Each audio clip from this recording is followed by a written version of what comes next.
All right, guys, today we are back and we're going to focus on day 12 data. Okay, we're going to go ahead. For those you don't know, this is basically a what would be everything compressed from essentially a 1 hour lecture on the topic of data. Obviously, there's going to be some things we don't talk about or some things that we mentioned very briefly, but the whole purpose of this is basically to compress an hour of information into a short video. So the topic is data. Okay, and I will make sure that you check the description. That way we can go ahead and some of the things that you might have missed should definitely be on there.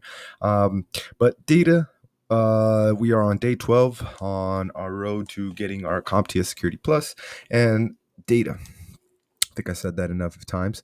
But nonetheless, remember that it has its life cycle. One is to collect, two is to retain, and three is to dispose. So just remember the whole purpose of putting things in categories is in order for us to develop playbooks, in order for us to go ahead and develop handbooks, in order for us to go ahead and figure out how exactly are we going to protect data when we collect it, how are we going to protect data when it's retained, or how exactly are we going to dispose. And each one essentially has its own control and its own security policy. Generally speaking. So just be reminded that there's different types of classifications of data, and it just really depends on whether or not it's for private businesses or for the government.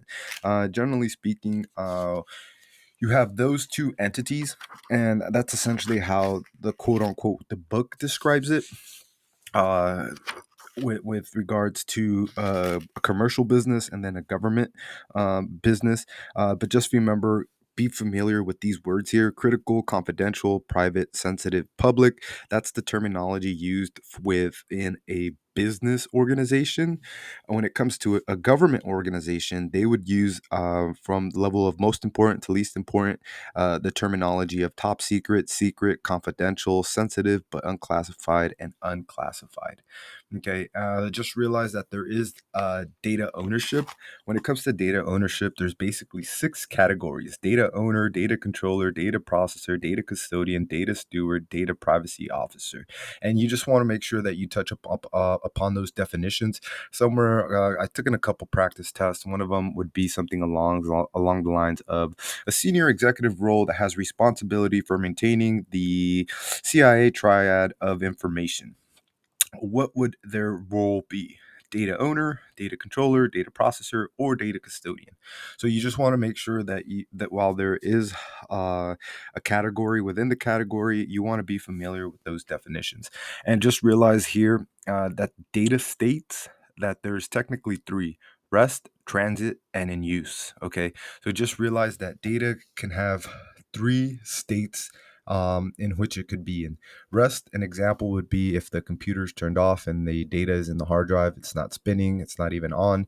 That would be something with regards to data at rest. Data in transit is if you have a file, let's just say an Excel sheet, and you send it from point A to point B. If you send it to your coworker or what have you, or if you send it from the West Coast to the East Coast of the country, that would technically be data in transit.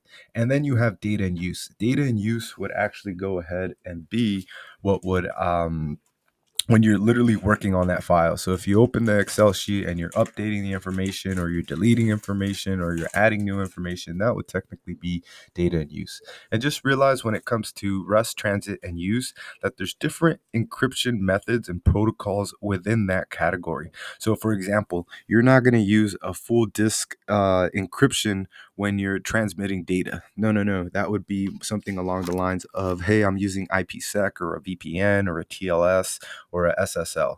So just keep in mind that you keep things organized and you keep things in its categories, so it's easier to remember and you know exactly where you are in any map, so to speak, with regards to your security. Um, let's go to securing data. This is something you guys should definitely, these words I would highly recommend you would put on a flashcard. These are something that you definitely want to know. Geographic, restrictions, encryption, hashing, masking, tokenization, obfuscation, segmentation, permission restrictions.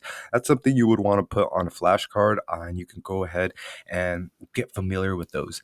Mind you, we did go ahead and make a video with regards to encryption versus hashing. While it might seem the same, it's completely different. Encryption is another big one. Just realize that within encryption, you have different types of encryption. I already mentioned one of them. One of them was basically going ahead and saying, hey, if you have your data at rest versus data in transit, while the encryption, the idea is the same, the tool is slightly different. Okay, you can use a tool such as BitLocker or something along those lines. SSL was another tool with the concept of basically hiding plain text while the information is being transmitted over the line. Geographic, that's another. I don't want to get too deep into this, but like I said, you should be able to go ahead. I highly recommend it. You get a flashcards, and you write these down and be familiar with a lot of these concepts. Um, that way we can continue actually being comfortable with these words. Let's go ahead, for the interest of time, we'll just continue forward. Important concept. Okay, if there's one thing that you get out of this video, it would be this part right here. DLP. Okay, DLP. I promise you guys, when I was taking some of my practice exams or when I'm going ahead and studying, this concept of DLP comes up a lot. They expect you to know it. They expect you to know what it is, and they expect you to know what it's used for. Okay, so if you see DLP and you get one of the easiest questions that you can probably be asked, which is, what is DLP? Okay, the first thing that comes to mind is it's an acronym for data loss prevention. And to put it in basic terms, is a piece of software installed in a workstation or laptop to monitor the data that is in use on that computer. So basically, it will go ahead and it would allow you to see if somebody is requesting gigabits of information from your laptop or your server or from your end device. That data loss prevention software would basically be triggered and saying, hey, there's something going on. This doesn't seem normal. Why are they asking for an enormous amount of information? Or why is information being triggered? Hey, let's go ahead. Software, just depending on the configurations, it can go ahead and stop the configuration, the data loss prevention. So it can go ahead and stop the data from being transferred.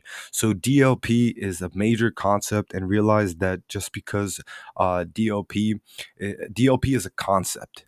Okay, you can have DLP in networking. You can have DLP in what would basically be, you could have it in networking, you could have it in storage, and you could also have it in the cloud. So DLP is a concept. The concept is to go ahead and software related to preventing data loss. Okay, data loss prevention.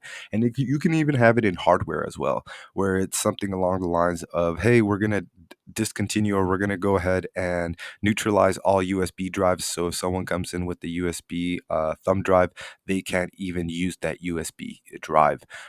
It would technically, hardware, physically it would be disconnected, and logically using your software you can disconnect it. So keep that in mind. DLP is probably perhaps one of the biggest concepts on there, and like I mentioned, you have a network DLP, you have a storage DLP, and then with individuals that decide to use cloud as a backup, there's software in order for that to be monitored as well. That should do it for us for what would be day 11. Actually, excuse me. This is day 12. Day 12 and the topic of data. I'm going to go ahead and put some of the definitions down at the bottom. That way you guys can go ahead and make use of that. But that basically does it for us. So we'll see you guys on the next one.